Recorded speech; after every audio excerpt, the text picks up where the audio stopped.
AMD Ryzen 7000 series lagi-lagi menjadi topik pembicaraan belakangan ini. Dan Pichel pun sudah beberapa kali yang melakukan review, baik untuk prosesor yang untuk desktop ataupun untuk yang laptop, menggunakan setup terbaru AMD-nya ini. Dan oleh karena itu, kali ini Pichel Tekno kembali lagi kedatangan sebuah laptop Ryzen 7000 series dari Acer, tapi yang menyasar kepada level low hingga medium level nih teman-teman. Seperti apa detailnya? Let's check it out!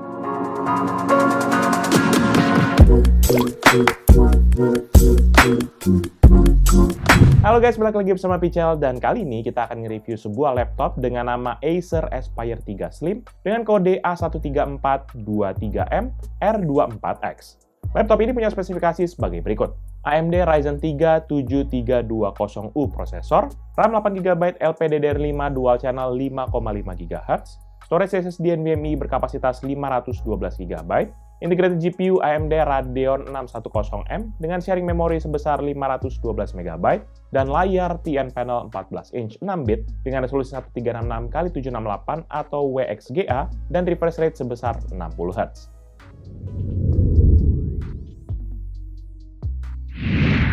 Kalau kemarin Pichel sempat bahas soal Acer Aspire 5 Slim Creator Edition, maka untuk Aspire 3 Slim ini tuh memiliki penampakan yang benar-benar mirip banget dengan laptop tersebut. Ya paling beda-bedanya cuma di tipis-tipisannya doang. Kayak di warna bodinya, itu tuh kalau di warna Aspire 5 kan itu warnanya abu-abu. Sedangkan Aspire 3 Slim ini tuh lebih ke arah silver cerah begitu. Walaupun begitu, laptop ini tetap mengusung desain yang terkesan kokoh dan juga simple, tapi masih terlihat elegan dengan hanya memberikan logo Acer kecil di bagian display cover dan sedikit tekukan-tekukan tegas pada beberapa sudut bodinya. Sisi dalam dari laptop ini juga masih terkesan minimalis, dengan hanya terdapat kombinasi warna hitam dari bezel layar dan juga keyboardnya, dengan tambahan logo Acer Metallic dan warna silver cerah pada area palm rest-nya. Sementara kalau kita ke bagian bawah, nah ini nih yang agak nggak biasa. Karena pada laptop ini Acer memberikan warna hitam pada back cover-nya sehingga tampak kontras dengan keseluruhan bodinya. Dan di sisi ini tuh hanya terdapat 3 baris grill ventilasi dan 4 pad karet untuk kaki-kaki dari laptopnya. Cuma ya begitu, karena back cover-nya ini ada di sisi bawah, nggak akan terlalu kelihatan juga aksen kontrasnya ini. Secara ukuran pun laptop ini memiliki dimensi yang masih terbilang slim dan juga compact, yaitu hanya 32,8 x 21,6 cm dengan ketebalan 1,8 cm dan bobot sekitar 1,4 kg saja. Dan dari segi build quality-nya pun Acer masih memberikan display cover yang berbahan aluminium walaupun mayoritas bodinya terbuat dari plastik. Dan tentu saja kalau teman-teman tanya, maka flex masih ada terdapat di bidang laptop yang cukup lebar. Seperti contohnya tadi di bagian display cover, walaupun dia aluminium tetap aja bengkok juga bos. Lanjut ke bagian I/O portnya, laptop ini sendiri memiliki port di sisi kiri dan kanan. Mulai dari sisi kanan kita bisa temukan 2 LED indikator untuk power dan juga charging status, 1 combo audio port 3,5 mm, 1 USB Type-A 3.2 Gen 1, dan sebuah Kensington lock. Kemudian pada sisi kiri terdapat sebuah charging port, USB Type-C 3.1 yang sudah support DC charge dan juga DisplayPort, 1 port Full HDMI 2.0, dan juga 1 port USB Type-A 3.2 Gen 1. Secara kualitas sih untuk ukuran laptop begini udah dapat USB Type-C, memang apalagi bisa charging port gitu ya, itu udah oke banget sebenarnya. Walaupun dari segi jumlah dan juga kualitasnya, Pichel masih bilang portnya masih tergolong nanggung dan juga sedikit. Tapi sekali lagi, ini memang karena laptop yang terjangkau ya teman-teman, dan memang menyasar untuk kebutuhan komputasi dasar hingga menengah saja. Jadi mungkin kayak high speed port kayak USB 4.0 tuh akan sedikit banyak akan dipangkas lah sama Acer, terutama untuk di laptop kelas begini.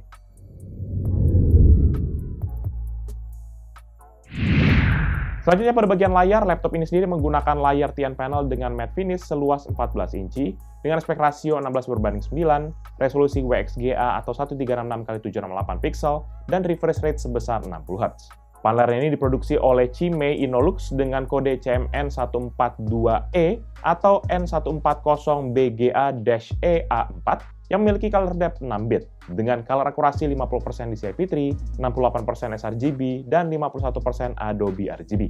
Untuk tingkat kecerahan maksimumnya pun panel ini mampu menghasilkan hingga 220 nits saja dan juga kontras rasio sebesar 500:1. Kalau teman-teman tanya soal sama Pichel gitu ya, maka jelas setup layarnya ini tuh jelas low banget. Udah pasti bukan untuk keperluan editing ataupun gambar-gambar. Selain resolusinya yang nggak nyaman, ya hari gini masih nggak Full HD. Hello guys, Acer, come on! Pertama juga untuk kualitas gambarnya itu akurasi warnanya bakalan agak kabur. Yang paling penting juga dengan penggunaan layar TN panel begini membuat viewing angle yang cukup terbatas. Karena kalau kita pandang layar jenis ini tuh kurang lurus aja sedikit gitu ya, maka langsung kayak terdistorsi begitu. Jadi berubah kayak sedikit kayak negatif foto-foto zaman dulu. Nggak tahu, anak zaman sekarang masih ngerti nggak tuh negatif foto? Jadi mau nggak mau setup yang kita pakai dalam laptop ini, kita tuh harus lurus banget dengan layar laptopnya, baru ini paling optimal untuk viewing angle-nya. Walaupun begitu, masih tetap sih kita bisa colokin ke monitor yang lebih bagus, harusnya masalahnya bisa ke-tackle ya. Lebih lanjut nanti secara fisik, layarnya ini memiliki bezel yang tergolong acceptable lah buat laptop-laptop keluaran zaman now, yaitu 0,7 cm di sisi kanan dan juga kiri, 1,3 cm di sisi atas yang juga terdapat sebuah webcam, serta 3 cm di bagian bawah yang dilengkapi dengan logo Acer. Nanti layarnya sendiri topang oleh dua buah engsel di sisi kanan dan kiri, dan juga ini tergolong engselnya kesat. Jadi kalau kita buka, maka kesatnya ini tuh kesat banget sampai kita harus buka dengan dua tangan gitu.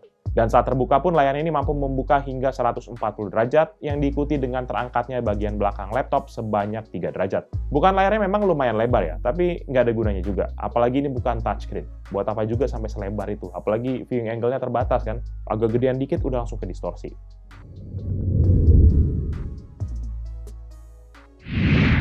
Di bagian input device, laptop ini sendiri dilengkapi dengan dua input device standar. Pertama yaitu keyboard membran bertipe chiclet dengan keycap berukuran 1,6 cm dengan permukaan yang bertekstur agak kasar.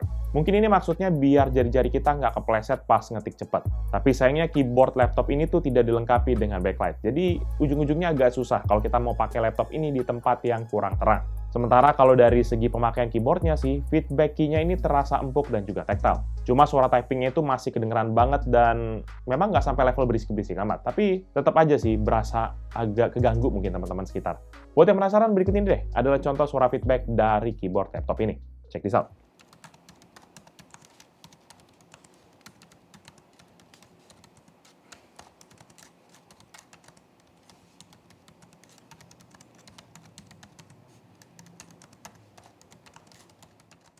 Selanjutnya untuk input device kedua yaitu touchpad, di mana dengan ukuran 10,6 x 6,6 cm dan berada tepat di tengah dari palm rest-nya. Bentuknya sih standar aja, dengan warna dan tekstur permukaan yang senada dan dibuat lebih rendah walaupun nggak bisa dibilang cukup lega. Tapi ujung-ujungnya sih ini masih terlihat proporsional ya, dengan keseluruhan area dalam palm rest-nya. Fitur-fiturnya pun juga standar aja, kayak scroll, zoom in, zoom out, ya. Itu tuh smart gesture 2-3 jari masih ada lah di sini. Namun buat teman-teman yang mungkin nggak perlu amat akan touchpad-nya, bisa kita matikan kok menggunakan tombol F10. Dan kalau teman-teman tanya gimana feedback kliknya, maka touchpad-nya ini tuh feel-nya cukup clicky dan suara yang dihasilkan juga lumayan terdengar nyaring. Jadi ujung-ujungnya berasa sih feedback-nya kita ngeklik atau enggak. Lagi-lagi buat yang penasaran, berikut ini adalah contoh suara ataupun feedback dari touchpad-nya. Check this out.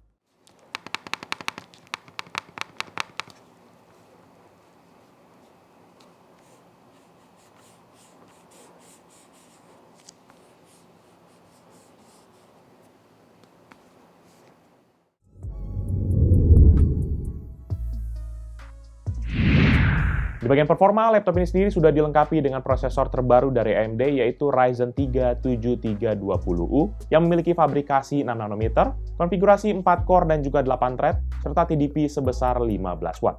Prosesornya juga memiliki base frekuensi 2,4 GHz dengan boost maksimum hingga 4,15 GHz. Kemudian secara operating system pun laptop ini sudah mempergunakan Windows 11 dengan build number 22621.1485 atau build number Windows 11 paling terakhir di video ini kita buat. Dan untuk pengaturan performanya, nggak ada pengaturan tambahan ataupun aplikasi untuk adjust akan performanya di sini.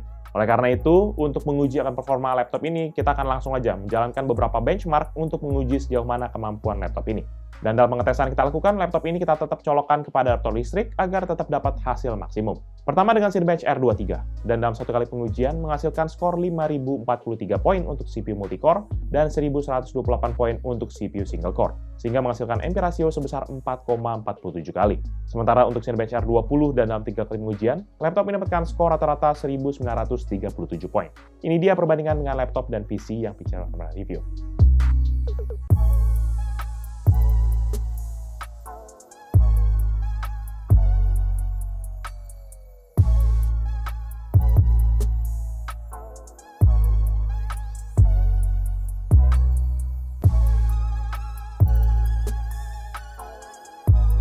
Untuk tes 3D rendering BMW di Blender, maka laptop ini dapat menyelesaikan satu frame dalam 3 kali pengujian, dengan waktu rata-rata 8 menit 14 detik untuk CPU test, dan 22 menit 15 detik untuk GPU test. Ini dia perbandingan dengan laptop dan PC yang Pichal pernah review.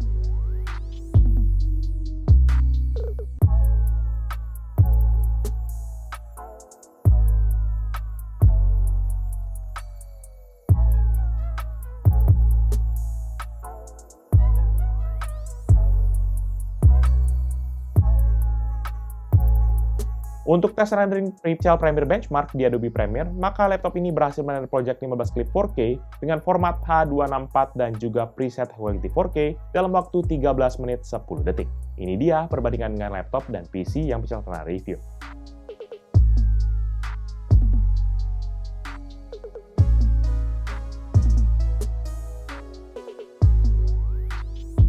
Selanjutnya untuk PC Mark 10 sebagai gambaran overall performa dari laptop ini, skor yang didapat adalah 8.970 untuk esensial, 7.662 untuk productivity, dan 3.678 untuk digital content creation. Secara rata-rata, laptop ini mendapatkan skor 4.532. Ini dia perbandingan dengan laptop dan PC yang Pichal pernah review.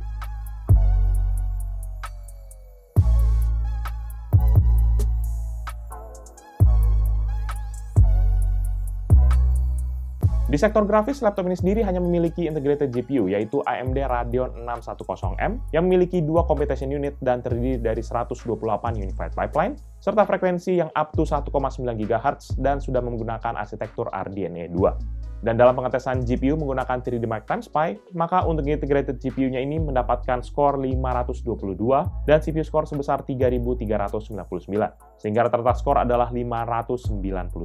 Ini dia perbandingan dengan laptop dan PC yang Pichal pernah review.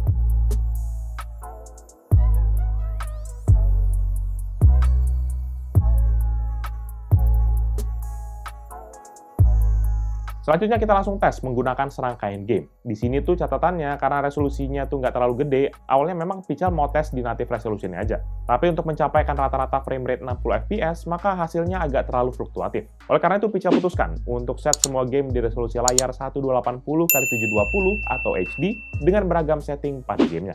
Untuk game pertama, yaitu GTA 5, dengan resolusi 1280x720 atau HD, dengan setting normal, maka average frame rate di 60,6, maksimum 82,3, minimum 40,4 fps. Untuk CSGO, resolusi HD dan setting low, average frame rate 60,0, maksimum 107,8, dan minimum 39,8 fps. Untuk Dota 2, resolusi HD dan setting fastest, average frame rate 69,3, maksimum 80,3, dan minimum 38,3 fps. Untuk FIFA 22, resolusi HD dan setting low, average frame rate 60,8, maksimum 69,7, dan minimum 0,4 fps. Untuk Need for Speed Heat, resolusi HD dan setting low, average frame rate di 19,6, maksimum 27,5, dan minimum 13,1 fps.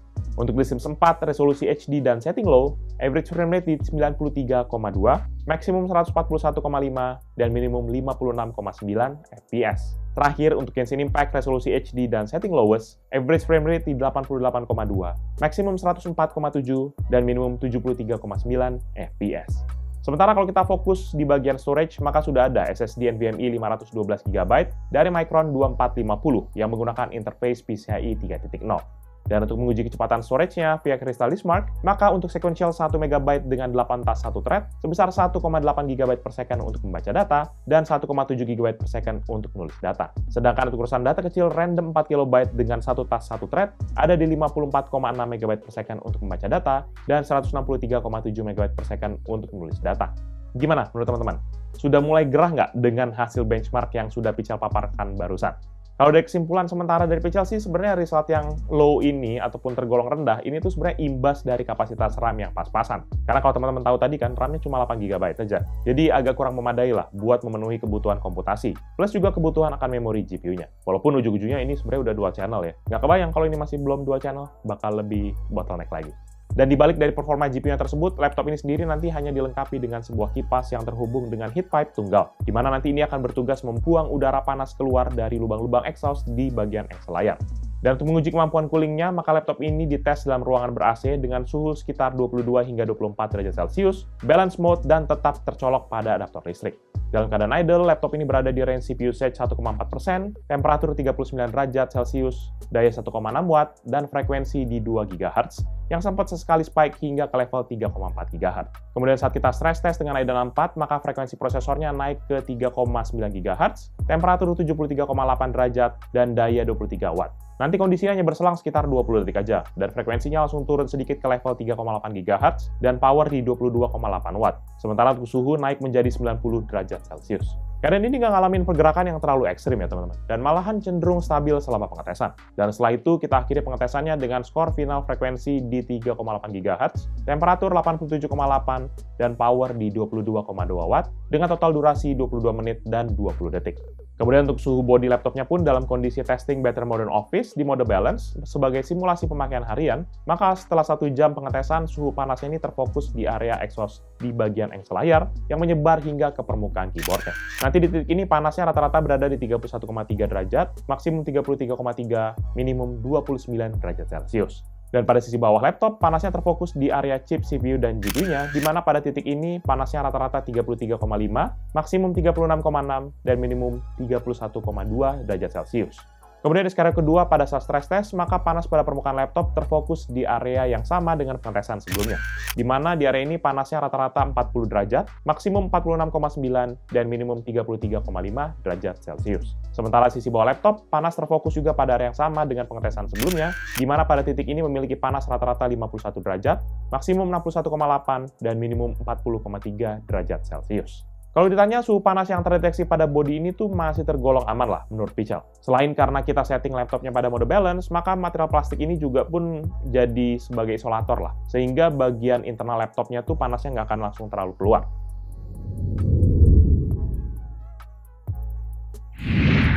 Di bagian audio, laptop ini dilengkapi dengan stereo speaker yang sama kayak Aspire 5 yang kemarin, di mana Acer pun juga nggak memberikan info apapun terkait dengan brand yang melakukan tuning terhadap speakernya ini.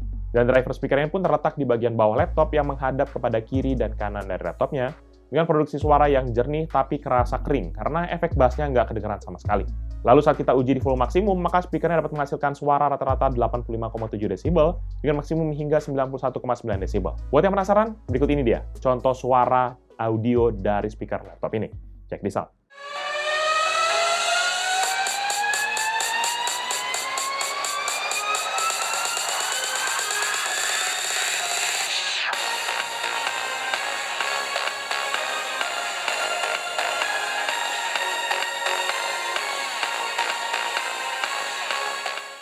Pada bagian webcam, laptop ini sendiri memiliki sebuah webcam 0,9 megapiksel yang dapat merekam video HD 720p 30 fps atau foto sebesar 1280 x 720 piksel.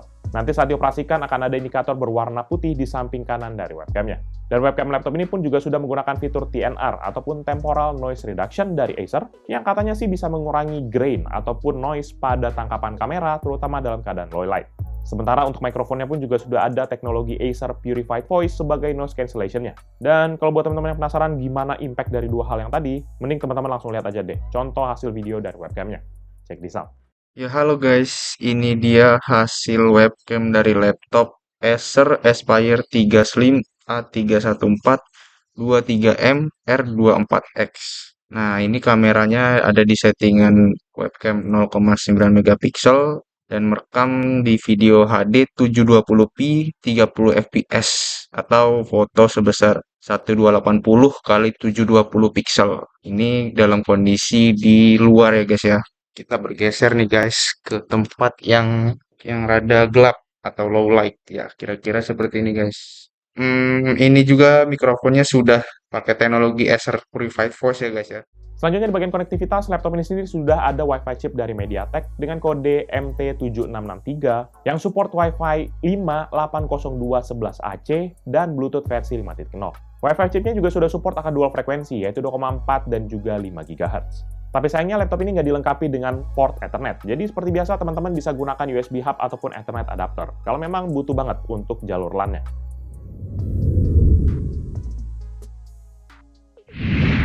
Sementara di sisi baterai, sudah ada baterai internal bertipe lithium-ion dengan kode AP19B8K yang memiliki kapasitas 41.771 mWh. Dalam pengujian baterai menggunakan PCMark 10 dengan skenario Modern Office, maka laptop ini dapat bertahan selama 12 jam pas dari 100 hingga 6% baterainya. To be honest, ini benar-benar monster sih ini baterainya. Aman lah sebenarnya buat teman-teman yang demen kerja mobile ataupun kerja di tempat-tempat terbuka yang minim colokan listrik. Sementara saat kita menggunakan mode gaming plus full brightness, maka laptop ini bisa bertahan selama 3 jam 12 menit dari 100 hingga 6% baterainya. Ini to be honest juga oke banget, karena laptopnya tuh bisa dipakai nge-game hingga 3 jam. Walaupun jujur aja, Pichel nggak tahan lebih dari 1 jam sih pakai laptop ini buat main game. Pusing mata aing ngeliat layarnya. Nah, untuk pengisian dayanya sendiri, laptop ini juga dibekali dengan charger yang memiliki output maksimum 19 volt dan 2,37 ampere atau setara dengan 45 watt. Dalam pengisian dayanya dari 6 hingga 100% membutuhkan waktu 2 jam 8 menit dalam kondisi layar laptop hidup, medium brightness, dan sedang tidak digunakan. Kemudian Pichel juga tes kemampuan chargingnya via port USB Type-C, dan dalam menggunakan chargernya itu kita yang lebih tinggi sebenarnya, yaitu maksimumnya 20 volt 3,25 ampere atau setara dengan 65 watt. Dan pengisian daya dari 5 hingga 100% membutuhkan waktu sekitar 1 jam 40 menit dalam kondisi layar laptop hidup, medium brightness, dan sedang tidak digunakan. Kalau teman-teman bisa lihat, selisihnya lumayan ya, karena memang output chargernya berbeda juga. Tapi sejujurnya malah lebih bagus ya. Mending kita beli yang 65 watt nggak sih? Biar lebih cepat ngecasnya.